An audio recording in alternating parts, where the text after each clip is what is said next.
What Get if I out of told my you that a way! single moment, Look at you on a the single floor. act of cruelty could change 3 lives forever? A disabled woman pushed to the Why are floor, you a doing wealthy this? family covering their sins, Easy, and a easy. Navy I've SEAL got you. who walked Can in you at sit the down now? exact second Yes, fate needed thank him you. most. It What hurts. followed wasn't just justice. It was a miracle shaped by courage, loyalty, and a war dog who refused to back down. Stay to the end, because this is the kind of story that restores faith in humanity. And if you believe the world needs more stories like this, hit the subscribe button and join us. Let's begin. The morning drifted over Milford beneath a soft gray marine haze, carrying the quiet scent of salt and distant tides. Logan Hale drove along the narrow coastal highway in his black sand-scratched Jeep Wrangler, the top down despite the chill. He liked the cold air. It kept him awake. It made him feel real. After 8 months deployed across unforgiving deserts and mountains, he needed something real to remind him he was home. Logan Hale was 33, tall, broad-shouldered, with a body carved through years of discipline, thick forearms dusted with faint scars, a deeply cut jaw, and a hardened expression that rarely softened. His short dark brown hair was military neat, faded tight at the sides. His skin carried the tone of someone who had lived under sun that did not forgive, bronzed, freckled in the light, shadowed in the hollows. His hazel eyes, sharp and alert even when tired, rarely stopped moving. They were always assessing, always reading the room, always anticipating danger even when none should exist. A lifetime in the SEALs had wired him to scan for exits, evaluate threats, read body language. It wasn't paranoia, it was survival. And it never turned off. Ranger sat in the passenger seat beside him. The 5-year-old German Shepherd had the build of a seasoned working dog, dense muscle, thick coat of tan and black, intelligent amber eyes that missed nothing. Ranger wasn't just a K9. He was a decorated combat dog, trained in tracking, protection, and reading micro-gestures from his handler. He had served with Logan since his second deployment, surviving ambushes, explosions, and long nights where silence was the only safety they had. Ranger carried his own scars across his flank, small reminders of the battlefield that shaped him. Logan rested a hand on Ranger's head as he drove. The dog leaned into the touch, soft but alert. The familiarity grounded Logan, giving him reassurance that something constant remained in his life. Milford slowly came into view, a sleepy coastal town with pastel houses, neat fences, and fishermen already returning from the docks with their morning catch. Logan hadn't been back in almost 2 years. He had no family left here, but he remembered the smell of the ocean, the sound of the gulls, the way the waves used to lull him to sleep before the military taught him that sleep was a luxury. He slowed as he turned onto Main Street, passing the weathered sign of the Rusty Pelican Cafe, a place he remembered vaguely from childhood. A place with warm lights, scratched wooden tables, and the kind of comfort he never found overseas. That was where he planned to stop for breakfast, something simple, something normal, something that didn't involve sandstorms or gunfire. As he parked, Ranger hopped out smoothly, landing with the silent precision of a trained operator. The dog scanned the area, ears forward, tail low but relaxed, reading the world the same way Logan did. "Easy, buddy," Logan murmured, giving a subtle hand signal. Ranger shifted into heel position at Logan's left side, posture perfect, matching the rhythm of his steps. Logan opened the cafe door and stepped inside, and immediately felt the air tighten, not physically, energetically. The room was full of voices, but carried the wrong kind of quiet beneath them, a tension he recognized instantly. Something was wrong. He scanned instinctively. 20 people in the cafe, elderly couple near the window, 2 fishermen with heavy boots tracking sand across the floor, a waitress with nervous hands, and near the counter, 3 figures at the center of the tension. One was a young woman in a wheelchair. Logan's eyes moved to her first, not because of pity, but because she was trying hard not to be noticed, while the world forced its attention on her. Emma Reyes appeared to be in her mid-20s, with long dark hair tied in a low, neat ponytail. Her frame was slender, but not fragile, her features soft, but carrying a quiet resilience. Her skin was pale as porcelain from too many days indoors, but her light brown eyes burned with determination, an inner fire that hadn't been extinguished despite whatever had put her in that chair. The wheelchair was lightweight, custom built, the kind used for long-term mobility rather than temporary injury. Her posture was straight, protective, holding a dignified tension as if she refused to let circumstance steal her pride. Something about the way she held her breath told Logan she was used to being overlooked and used to fighting invisible battles alone. Standing in front of her, blocking her from the exit, were two people Logan recognized immediately for what they were: entitlement made flesh. The young man appeared around 25, tall but soft, broad from gym work rather than real labor. His golden hair was overly styled, his skin too smooth, his posture dripping with arrogance. His sky blue polo shirt, expensive loafers, and watch worth several months of military pay screamed elite. His name, Logan later learned, was Preston Langford, the only son of Victor Langford, Milford's wealthiest and most feared investor. Preston's girlfriend stood beside him, Sienna Clark, a striking woman with glossy black hair, an hourglass frame, and the kind of beauty sharpened by makeup and attitude. She toyed with her phone lazily, glancing at Emma like she was an inconvenience rather than a human being. Logan paused, blocking the doorway as he took in the scene. Ranger froze at his side, ears pricked, nostrils flaring as he sensed his handler's shift in posture. Preston was smirking, not just at Emma's discomfort, but at the way other customers refused to look directly at him, afraid of provoking the Langford family. "Come on," Preston drawled loudly. "Don't act like you're helpless. Just move your little wheels faster, sweetheart. Some of us don't have all day." Emma's jaw clenched. She didn't respond, likely too exhausted to fight someone who held all the social power in this town. She rolled backward slightly, trying to maneuver around him, but Preston stepped forward deliberately, blocking her path again. "Oops," he said with a chuckle. "Careful, wouldn't want you to bruise anything important." Sienna giggled, not because it was funny, but because cruelty was entertainment to her. Logan's chest tightened with a familiar heat, a slow, burning rise of anger he usually only felt during combat when a civilian was in danger. Ranger gave a low rumble in his throat, barely audible but full of warning. Emma tried to stay composed, but the tremor in her hands betrayed her anxiety. She reached for the wheel to turn away, and Preston suddenly hooked his foot under the side of her wheelchair. Time slowed. Logan saw the shift in weight, the angle, the intent. Preston pushed lightly, just enough to throw off Emma's balance. The chair tipped. Her breath caught in her throat as she fell sideways, hitting the floor with a soft, painful thud. The cafe went silent. A fork clattered, a cup rattled on a table. No one moved, no one spoke. Sienna covered her mouth to hide her laugh. Preston adjusted his collar, unfazed. The heat inside Logan surged, something primal and ancient, something protective, something that never allowed injustice to stand unquestioned. In that moment, Logan Hale stopped being a man returning home. He became what the Navy had built him to be: a shield, a weapon, a force of discipline with a moral compass forged through loss. He stepped forward. Ranger stepped with him, muscles tensed, head low, eyes locked on the threat. Logan's voice was calm. Too calm. "Back away from her." Preston turned, confused, then annoyed. "Who the hell are you supposed to be?" Logan didn't answer.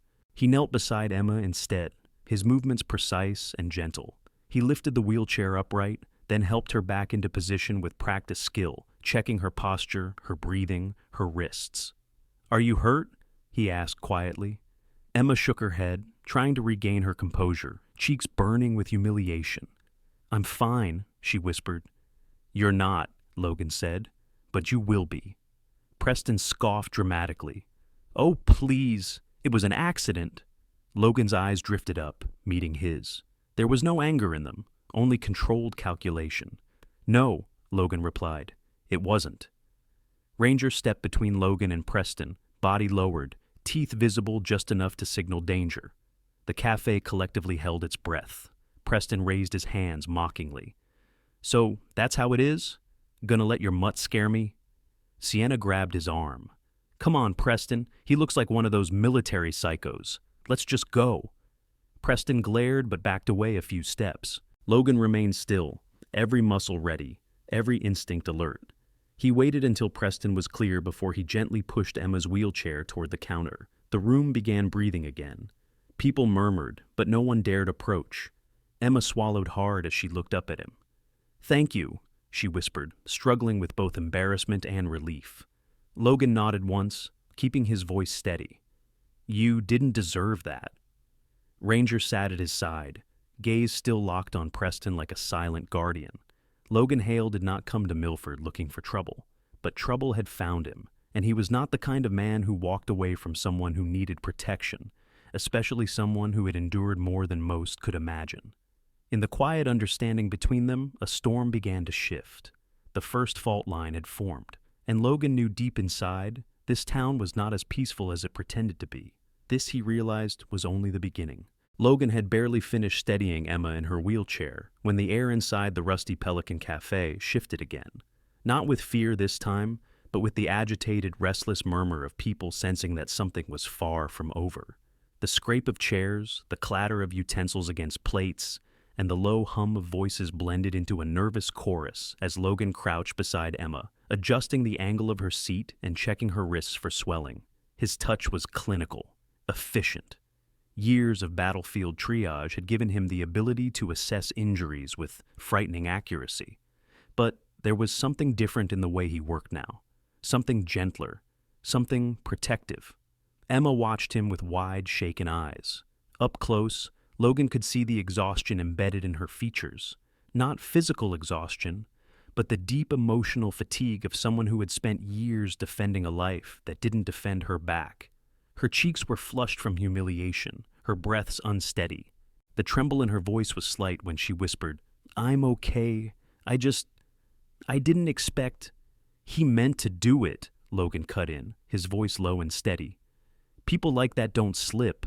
They calculate." Emma swallowed hard, her fingers gripping the armrest tightly. Ranger sat beside them, a rigid statue of muscle and vigilance, watching Preston and Sienna as if cataloging them as potential threats to be marked and remembered. Logan slowly rose to his full height, towering over the wheelchair as he positioned himself between Emma and the two privileged tormentors.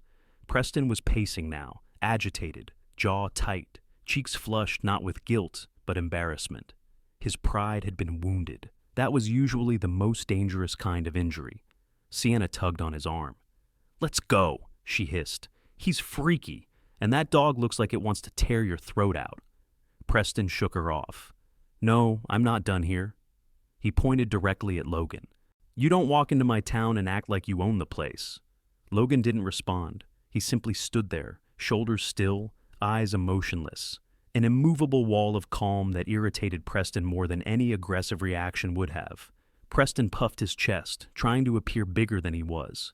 "You think being tall and whatever makes you tough? This guy's a psycho. He threatened me. You all saw." Logan didn't so much as blink. "I didn't threaten you," he said, "but I don't walk away from a bully."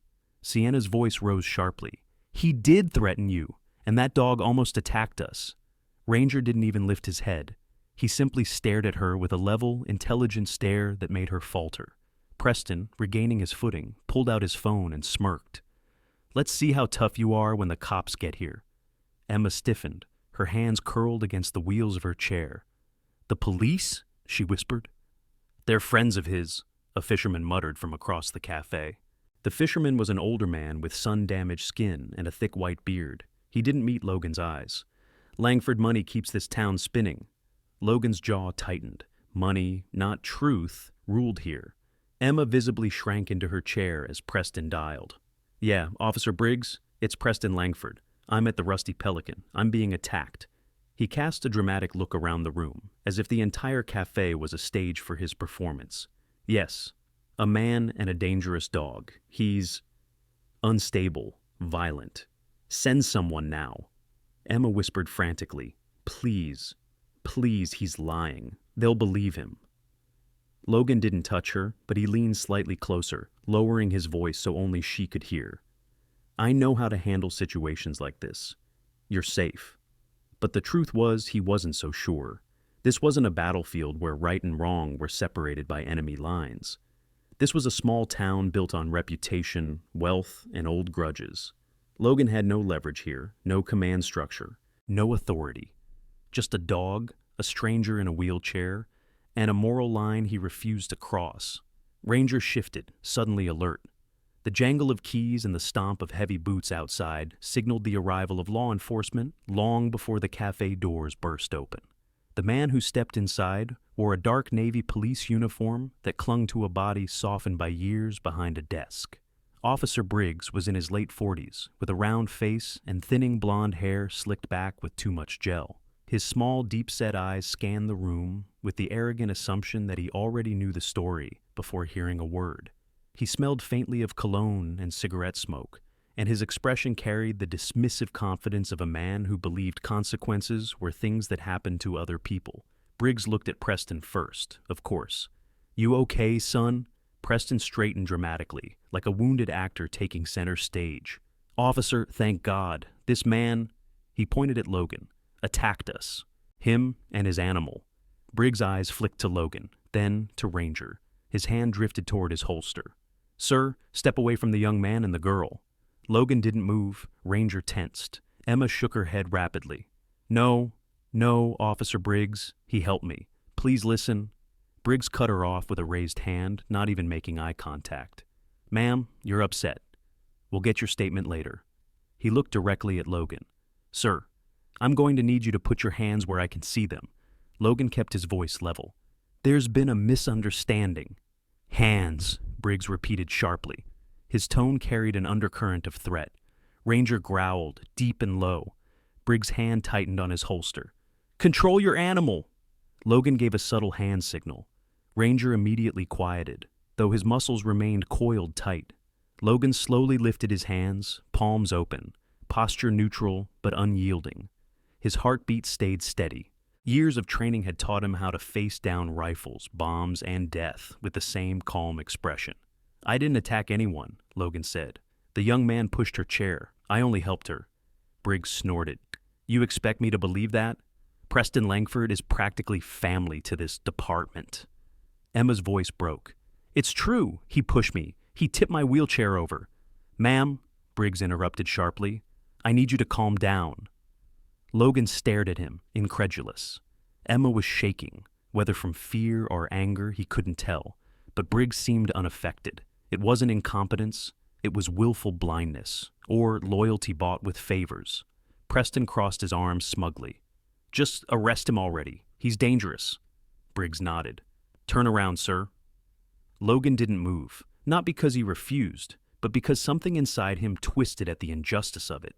He had protected civilians across oceans, risked his life for strangers, fought enemies in places where no cameras rolled and no gratitude followed. But here he was treated like a criminal for stopping cruelty. Emma reached toward him, guilt and fear flooding her features. "Don't resist," she whispered desperately. "Please, they'll hurt Ranger if you do." Logan exhaled slowly. He turned, gave Briggs his wrists. The cuffs clicked hard around his skin. Too tight, intentionally so. Ranger barked sharply as the metal bit into flesh. "Quiet!" Briggs shouted. "That animal needs to be restrained." Emma wheeled forward, her breath coming in ragged gasps. "No! Please don't take the dog. He didn't do anything." But Briggs ignored her and motioned to another officer entering behind him. The second cop was younger, his uniform still crisp with newness, his expression uncertain.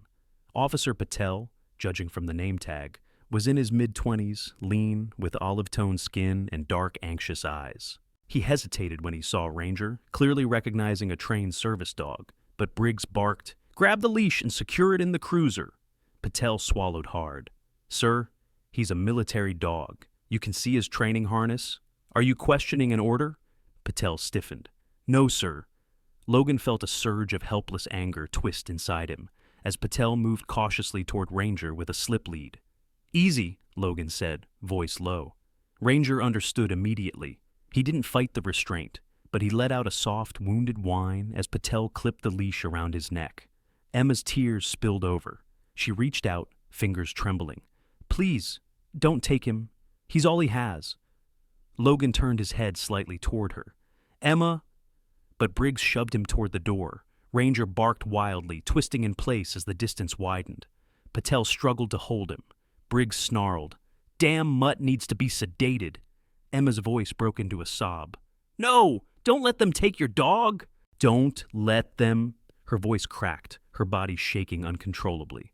Logan met her eyes as Briggs forced him toward the police car. Her tears burned into his memory. "He's the only thing you have left," she cried. "They took everything from me. Don't let them take him from you. Please!" The pain in her voice was raw, too raw. Logan felt it pierce straight through his chest, deeper than any blade, sharper than any bullet. And then he was pushed into the back of the police cruiser. Ranger was dragged toward the second vehicle, snarling in panic, but refusing to break training. Logan's fists clenched behind him, the cuffs dug in. His breathing slowed into a controlled, deadly calm. He had been dragged from battlefields. He had been shot at, ambushed, bombed. But nothing had ever felt as wrong as being taken away from a girl who had already lost too much, and from the only partner who had never left his side. Ranger barked again, short, frantic, desperate. Logan closed his eyes. "It's okay, buddy," he whispered. "I'll get you back." The cruiser door slammed, the engine growled, and Milford watched silently as a hero was driven away in chains. The chapter ends here, exactly at the point summarized. Logan is arrested, Ranger separated, Emma pleading through tears. The holding cell smelled faintly of bleach and stale air, the kind that sank into the cracks of concrete walls and never left. Logan sat on a narrow metal bench, hands cuffed in front of him now, ankles free but posture rigid. The cold fluorescent lights gave his skin a sickly pallor, exaggerating the shadows beneath his eyes. His heartbeat was steady, but his mind churned like a storm-tossed sea, controlled, trained, but restless with calculation. He had been in rooms like this before, but always on the other side, interrogating suspects or waiting for intel during an op. Sitting here as the accused felt unnatural, as if the world had been flipped into an absurd parody. Ranger. His chest tightened for a fraction of a second. They had taken Ranger. The memory of the dog's panicked bark, that wounded desperation, throbbed behind Logan's ribs like a bruise he couldn't massage away. He knew Ranger was trained to withstand far worse. But the betrayal, being torn from his handler, cut deep for a dog whose entire identity revolved around loyalty and service. Logan inhaled slowly, letting the air expand through his lungs. He forced himself into focus. He needed clarity. He needed direction. He needed patience. But patience had its limits, and right now it scraped raw against the edges of his control. The cell door clanged open. A man in a gray suit stepped inside, holding a tablet in one hand. He was in his early 50s, hair thinning and gelled too neatly, his cheeks sagging slightly from stress and long nights. His name badge clipped to his lapel read, Marshall Green, County Prosecutor. Green's appearance was the definition of bureaucratic exhaustion. Heavy eyelids, coffee-stained fingers, a receding hairline he compensated for with expensive grooming. His posture revealed little confidence, only the weary submission of someone accustomed to bending under political weight. Green avoided eye contact as he tapped on the tablet. "Logan Hale, Navy, SEAL," he muttered. "Impressive record? Pity it looks like you're unraveling now." Logan said nothing. Silence had always been a weapon sharper than a blade. Green sighed, swiping through digital files. Officer Briggs reported violent behavior, dangerous dog, resisting authority. A pause. The Langfords have filed an official complaint, too. Logan's jaw tightened. Witnesses in the cafe saw what happened. Green shook his head. Funny thing, the cafe's security footage seems to be missing for the entire window of the incident. Logan's pulse thudded once, controlled but forceful. Missing? A server malfunction, they claim. Green shrugged. These things happen. They didn't, not like this. Not conveniently aligned with the interests of Milford's wealthiest family. Logan stood without warning, the bench scraping loudly against the floor. Green jumped back. "Easy, sit down, you're making this worse." Logan's voice was ice. "You're not stupid, you know what's happening." Green swallowed, Adam's apple bobbing. His eyes shifted away in silent confirmation. He knew, but he would do nothing. Because men like Green did not stand up to families like the Langfords. Logan sat again, breathing through the surge of frustration. He couldn't break. Not here. Not now. He needed to think beyond the confines of this cell. Meanwhile, across town, the world beyond Logan's reach had already begun to twist against him. News articles spread across local feeds. each one painting him as a ticking time bomb, a disturbed soldier suffering from aggression issues, each headline sharper than the one before. Veteran snaps in Milford Cafe. Unstable ex-SEAL attacks civilians. Dangerous military dog seized after incident. The smear machine ran with terrifying efficiency. And at the helm was the Langford Empire, specifically Victor Langford. Victor, now appearing in the story for the first time, was a man carved from ambition and sharpened by greed. In his early 60s, he was tall, still broad-shouldered, despite age softening the edges. His hair, meticulously silver, was always slicked back. His skin had the leathery richness of someone who spent his leisure time on yachts rather than in offices. His eyes, steely gray, were cold, calculating, holding a lifetime of deals that had broken families and built empires. Victor wore tailored suits that cost more than the cafe's monthly revenue, and he carried himself with the aura of a king surveying land he believed he owned. When he heard about the cafe incident, he reacted not with concern for his son's behavior, but with fury that someone had dared embarrass the Langford name. And he responded the way dangerous men always did, quickly, decisively, and ruthlessly. He summoned two of his problem solvers, men in dark suits who operated in the shadows of legality. One was Carter Doyle, a tall, gaunt man in his mid-40s with a hollow-cheeked face, thinning blonde hair, and cold blue eyes. His movements were stiff but purposeful, like a man who had spent half his life imposing fear through intimidation. Doyle had once been a private investigator, but lost his license after multiple allegations of evidence tampering. Langford hired him because he had no moral lines left to cross. The second was Rico Barnes, 38, stocky with a shaved head, thick shoulders, and tattoos peeking from beneath his collar.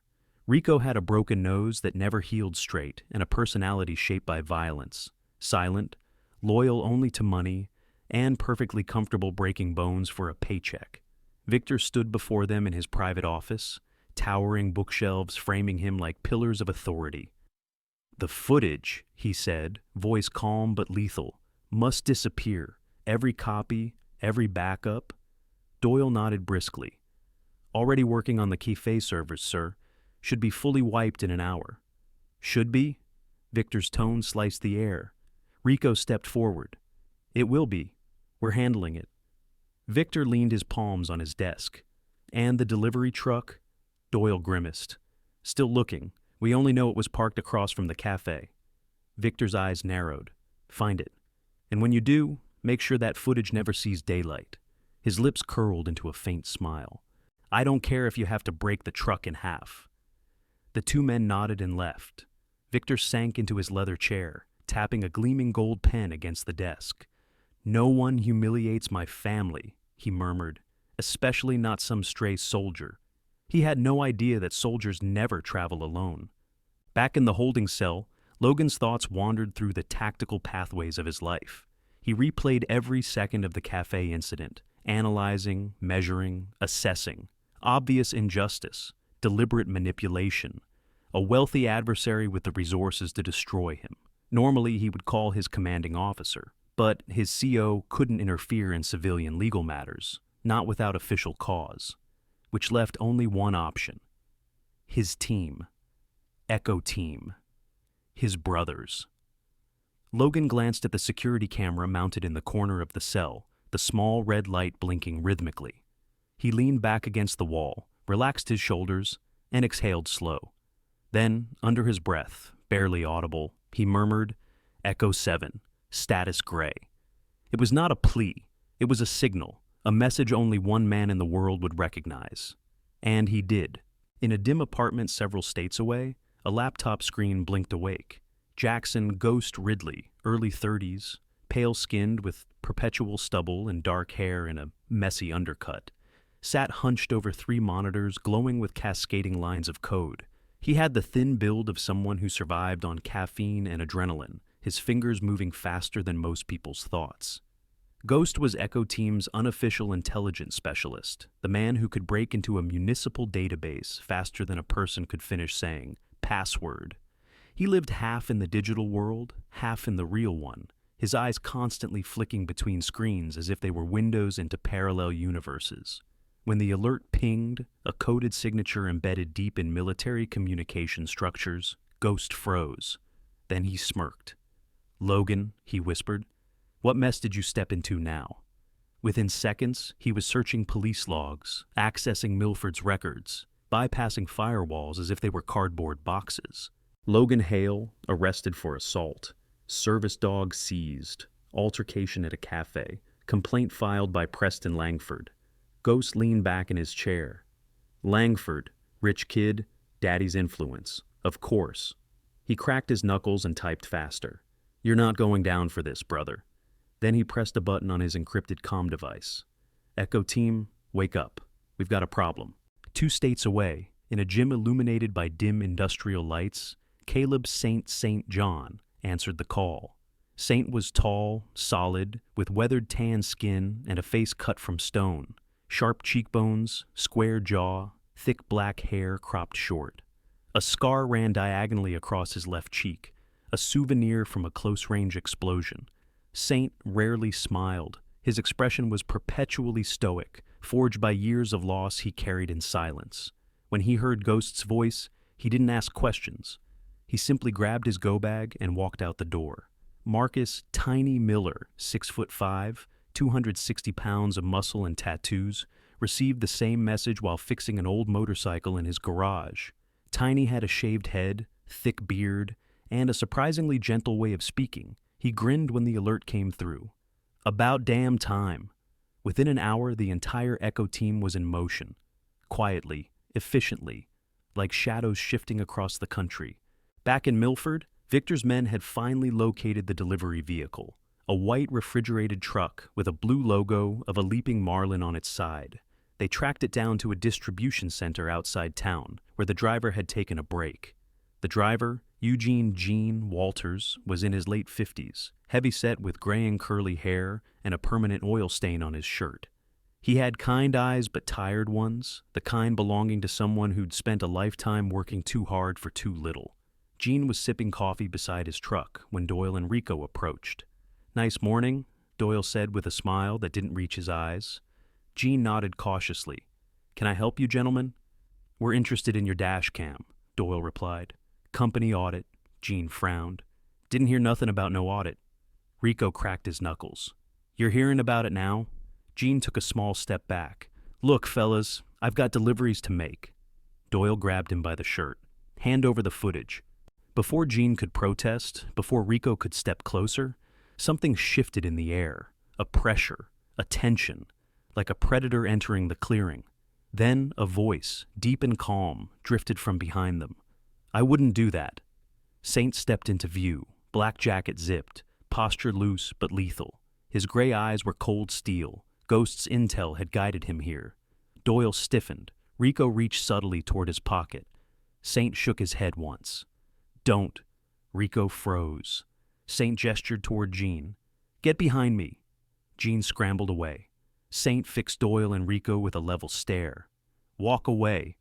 Doyle sneered. "This doesn't concern you." "It concerns Logan Hale," Saint replied. Doyle's smirk faded. Rico took a step back. Saint took one forward. "Last warning." They left. Back in the holding cell, Logan felt the faintest tremor of relief ripple through him.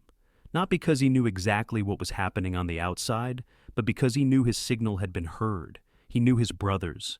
He knew their methods, and he knew their loyalty.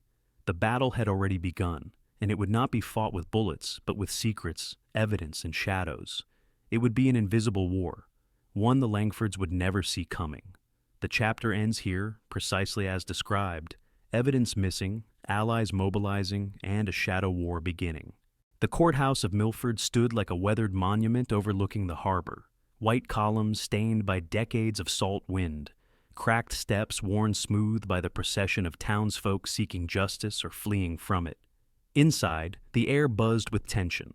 Reporters clustered near the entrance like vultures, murmuring excitedly as officers escorted Logan Hale through the doors. He walked with steady steps, wrists still cuffed but chin high, body rigid in the precise posture of a man who had been trained never to break. He was dressed now in an orange temporary holding jumpsuit, the loose fabric barely masking the carved muscles beneath. His dark hair was slightly disheveled, but his eyes, hazel and unblinking, carried the calm of a soldier who had learned to breathe through incoming fire. The courtroom itself was lit by pale morning sunlight, filtering through tall windows. Wooden pews lined the room, filled with townspeople who whispered among themselves, their gazes shifting between Emma Reyes in her wheelchair and the imposing figure of Victor Langford, seated confidently behind his lawyers. Emma had positioned herself close to the front, her hands folded tightly in her lap. Her long dark hair was neatly brushed, though the faint puffiness around her eyes betrayed the sleepless nights she had endured. The wheels of her chair gleamed, polished despite the chaos of the past days. Across the aisle, the defense table sat empty, for now. Logan had insisted he didn't want a lawyer assigned to him, without hearing Ghost's evaluation first. But then the courtroom doors opened again. 3 figures walked in, quiet, unannounced, but instantly shifting the energy in the room. Echo Team. Caleb St. John walked at the front, dressed in a charcoal suit that clung to his tall, muscular form, his scarred cheek stark against his otherwise clean-shaven jaw. His black hair was slicked back, highlighting the cold precision in his gray eyes. A man built from granite and discipline.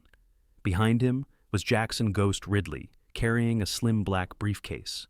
Ghost always looked like he had just crawled out of a dark room full of screens.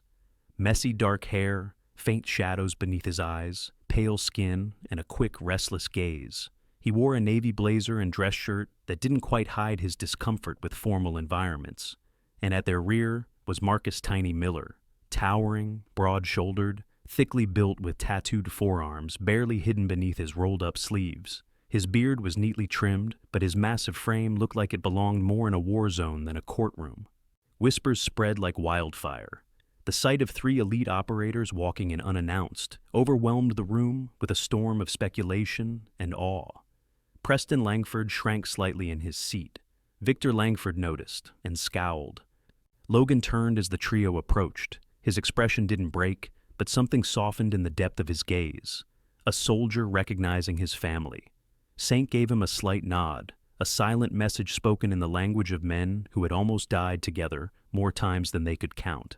Judge Raymond Bellows presided over the session, an older man in his early 70s with thick white eyebrows, a broad nose, and deep wrinkles carved by years of disappointment in the human condition. He had a reputation for fairness, but was also known to be harsh toward anyone who challenged his authority.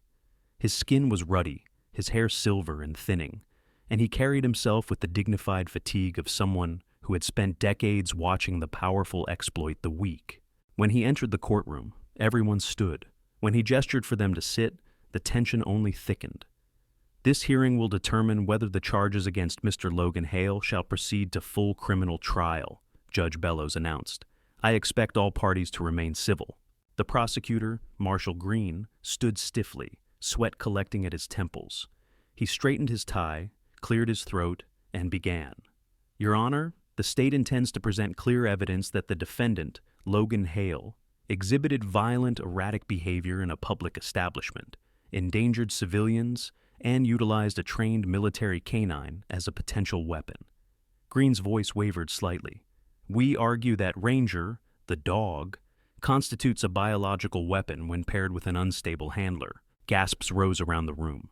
Emma's hands clenched against her wheels. Logan felt a cold fury simmer in his chest, but he forced his breathing slow, controlled. Ranger was not a weapon. He was a partner, a veteran, a hero. The prosecutor continued, emboldened by the murmurs. Furthermore, Emma Reyes, though well-intentioned, may suffer from psychological distress due to long-term disability, making her testimony unreliable. We believe her perception of the event is colored by trauma. Emma's jaw tightened, her eyes filled with both anger and humiliation. Victor Langford leaned back smugly, fingers tapping the polished wood of the pew. Preston smirked. Saint whispered to Ghost, he's digging his own grave. Green stepped aside as the defense was called. No one expected what happened next. Ghost stood, not Saint, not Tiny, not a hired lawyer. Just Ghost, pale and quiet, looking like he'd rather be anywhere else. He adjusted his glasses, walked to the center, and opened his briefcase. Your Honor, he began, voice soft but steady. We intend to present new evidence. Green blinked. New what? Ghost pulled out a USB drive. Footage recovered from a delivery truck camera parked across from the cafe at the time of the incident. Green stammered, "That's impossible. We were told the footage didn't exist. The truck was..." Ghost cut him off gently. "It wasn't provided because someone tried to erase it." Victor Langford visibly stiffened. Preston paled. Ghost approached the bailiff, handing over the USB. "Your Honor, I wrote a time-stamped digital extraction, showing the footage is authentic. I can explain the metadata if necessary." Judge Bellows adjusted his glasses. "Mr. Ridley, is it?" "Yes, Your Honor." "You are?" "An intelligence specialist with Echo Team, United States Navy," Ghost replied simply. "I served alongside the defendant." A ripple of respect moved through the room. Judge Bellows gestured. "Play it." The lights dimmed slightly as the courtroom monitor flickered to life. Grainy footage from the truck's dash cam appeared. Street view of the cafe entrance. Emma, in her wheelchair. Preston Langford stepping in front of her. Sienna Clark laughing. Then, the tipping, the shove. Emma falling sideways, her hands flailing. The silence in the courtroom grew suffocating. Then Logan appeared, calm, measured, lifting the wheelchair, helping Emma. Ranger standing guard, unmoving but protective. At no point did Logan attack or threaten anyone. At no point did Ranger behave aggressively. There was no mistaking the truth. As the video ended, the room stayed silent for several heartbeats. Judge Bellows sat back, expression unreadable. "Mr. Green," he said quietly, "do you wish to revise your claim that Mr. Hale initiated violence?" Green's face was chalk white. "Your Honor, I was not aware this footage existed." Saint leaned forward and murmured, "Liar." Judge Bellows gestured for Emma. "Miss Reyes, please come forward." Emma wheeled herself to the witness stand. Her hands trembled, but her posture remained upright and determined. She looked small under the courtroom lights, but her eyes held fire. Judge Bellows spoke gently. "Miss Reyes, in your own words, tell the court what happened." Emma swallowed, her voice breaking at first, but gaining strength with every sentence. "I was trying to leave the cafe. Preston Langford blocked my path. He insulted me. Then he tipped my wheelchair. I fell. Logan Hale helped me. He never touched Preston. Ranger didn't do anything except stand between me and danger." Green attempted to interject. "Miss Reyes, are you certain you're emotional?" Emma's voice rose, not shouting, but sharp enough to slice through the air. "My disability does not make me delusional, sir." Murmurs erupted through the courtroom. Even Judge Bellows nodded approvingly. Saint smirked. Tiny crossed his massive arms with pride. Then came the moment no one expected. The side door opened, and a handler walked in, holding Ranger on a leash. But Ranger wasn't struggling. He wasn't panicked. He walked with calm discipline, tail low, amber eyes focused on Logan the moment he saw him. The courtroom collectively softened, breaths catching at the sight of a soldier's dog returning with the dignity of a trained professional. Judge Bellows nodded slowly. "Bring the dog forward." The handler, Officer Nolan, a lean man in his early 30s with sandy hair and gentle eyes, led Ranger down the aisle. Nolan wasn't like Briggs. He carried himself with quiet respect, the kind of man who treated animals with compassion. Ranger reached the defense table and sat beside Logan, posture perfect, his ears perked, his gaze fixed on his handler. No aggression, no tension, only loyalty. Judge Bellows leaned forward. "This is your dangerous weapon, Mr. Green?" Green sighed in defeat. "No, Your Honor." The judge exhaled, then looked at Victor Langford. "Mr. Langford, please stand." Victor rose, face flushed with silent rage. Judge Bellows turned to the bailiff. "Arrest him." Gasps exploded through the room. "What?" Victor shouted. "On what grounds?" "For evidence tampering, obstruction of justice, and attempted destruction of critical footage." Judge Bellows' voice cut through the chaos. "And possibly coercion of law enforcement, pending investigation." Preston choked on a gasp. Sienna scrambled away from him. Officers moved quickly, cuffing Victor Langford as he sputtered in outrage. Judge Bellows raised his gavel. "Logan Hale is hereby declared not guilty. All charges dismissed. Ranger is returned to his handler, and Miss Emma Reyes is recognized as a reliable witness whose testimony aided this court." A final bang of the gavel sealed the truth. Logan exhaled slowly, the weight lifting from his chest. But not entirely. Not yet. He leaned down, brushing a hand over Ranger's head. For the first time since his arrest, Ranger wagged his tail. The chapter ends here exactly as summarized. The morning after the trial broke over Milford with a golden light that softened every roof, every cobblestone, every weathered brick wall touched by the sea breeze. Sunlight gleamed over the harbor's still water, where fishing boats rocked gently and gulls glided across the sky in lazy loops, as if the entire world exhaled with relief. For Logan Hale, stepping out of the courthouse doors that day had felt like surfacing after being held underwater too long. Today, though, as he stood outside Emma's small cottage for the first time since the verdict, something in his chest eased in a way that even freedom had not managed to do. He carried a small toolkit in one hand, Ranger's leash in the other, though Ranger walked perfectly at heel as always, a silent shadow of disciplined loyalty. Emma opened the door before he knocked. She looked different, still thin, still delicate in her chair, her long dark hair pulled back loosely. But her eyes were brighter today, less haunted. She wore a soft cream sweater and dark jeans, and the softness of the clothes emphasized her gentle beauty. "You're early," she said, though her voice carried no complaint. "By force of habit," Logan replied, stepping inside. He scanned the room the same way he scanned any space, automatically, silently, measuring exits, corners, obstacles, places a wheelchair might get caught, places someone could hide. He had always done that, never stopped. He wasn't sure he ever would. Ranger trotted toward her immediately, tail thumping once, then lying down beside the wheel of her chair as though claiming his post. Emma reached down and scratched behind his ear, smiling. "Good morning, Ranger." Logan set the tools down. "Thought I'd start with the interior doorways," he said. "We'll widen the ones that are too narrow, and I brought materials to adjust counter heights so you won't strain your shoulders." Emma blinked, surprised. "You planned all that?" "Already mapped it," he said simply. "Last time I was here." Her voice softened. "You were only here for 5 minutes." "I'm fast." Logan kneeled beside a doorway, examining the hinge alignment. "And I pay attention." Emma watched him work, the quiet strength in his hands, the way his muscles flexed beneath his shirt, the seriousness in his brow.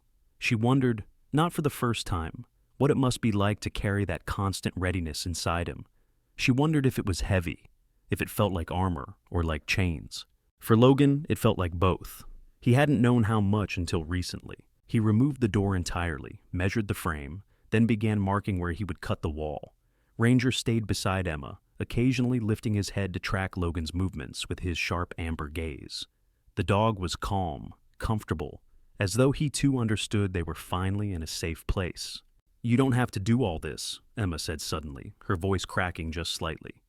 "You've already done more for me than anyone else ever has." Logan paused mid-measurement. He didn't turn right away. "You helped me first," he said quietly. "When you spoke up in the diner," she let out a shaky laugh. "I just told the truth." "Not everyone does," Logan replied, "especially when it costs them something."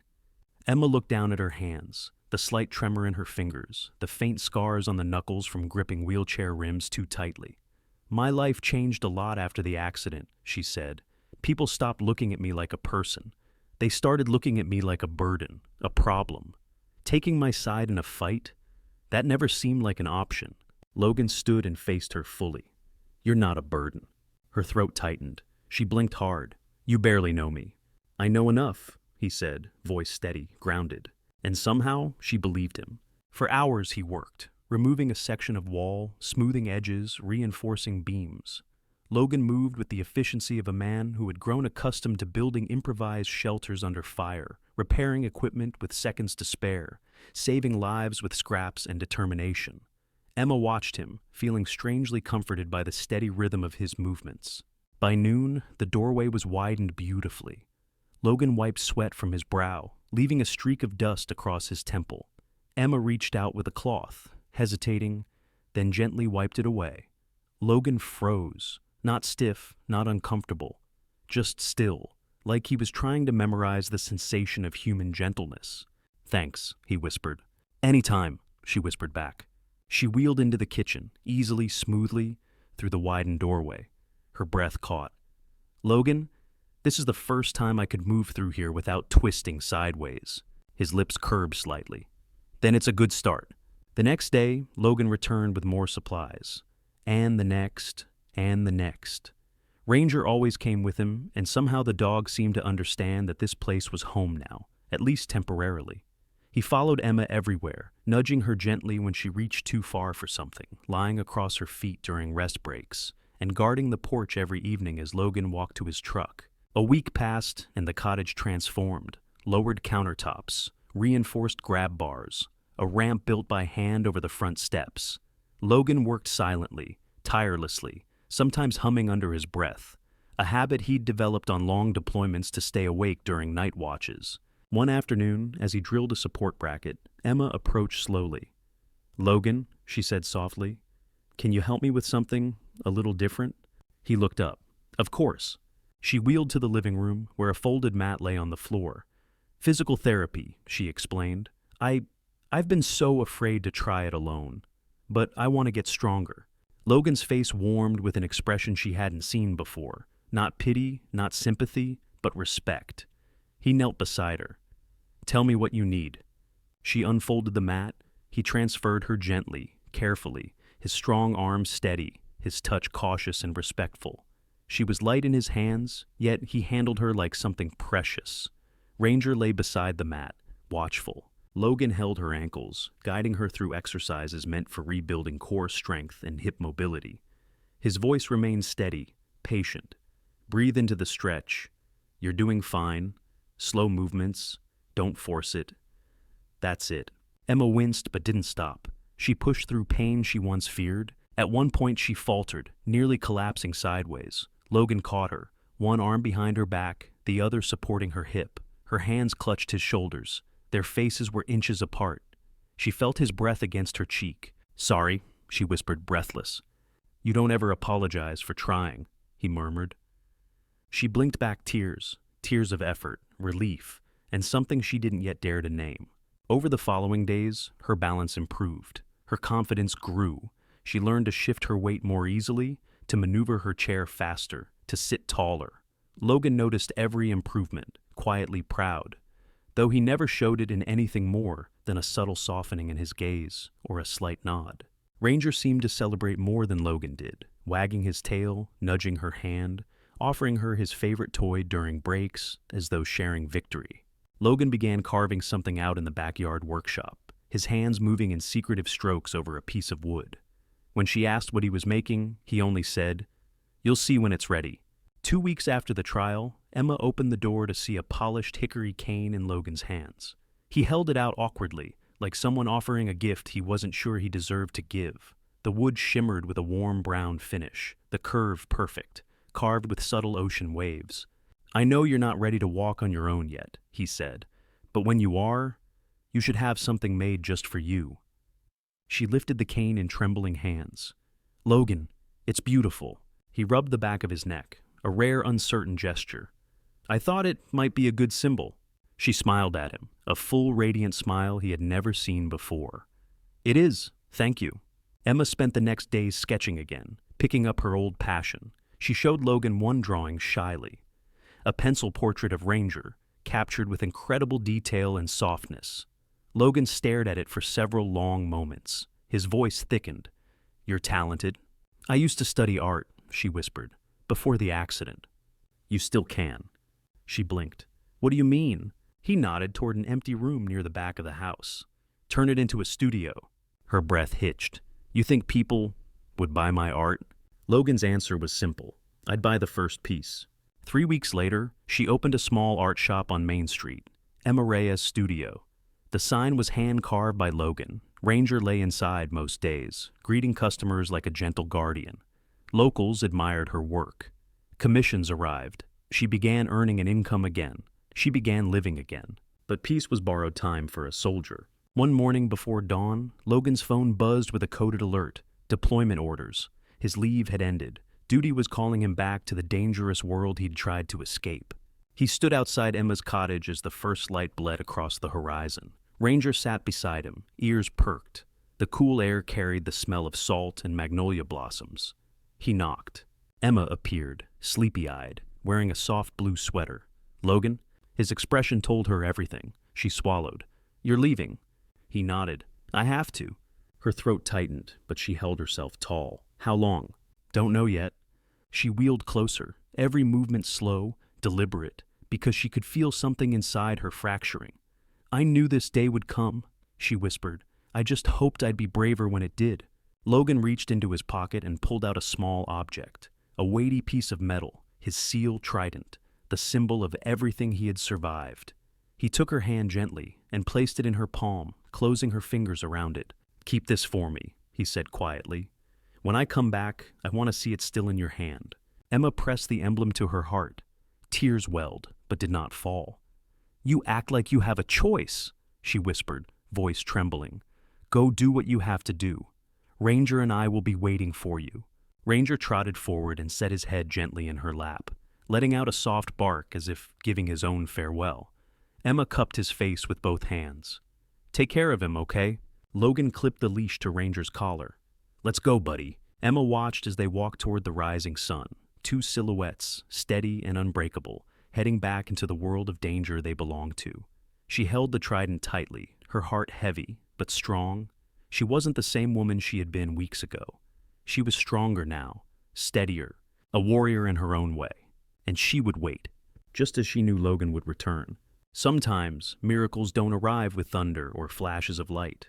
Sometimes a miracle is simply a soldier who walks into a diner at the right moment, a loyal dog who stands between a fragile heart and a cruel world, or a wounded girl who chooses to rise again, even when life has taken everything from her.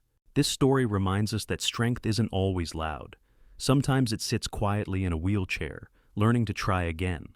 Sometimes it walks on battlefield-scarred legs, carrying the weight of promises.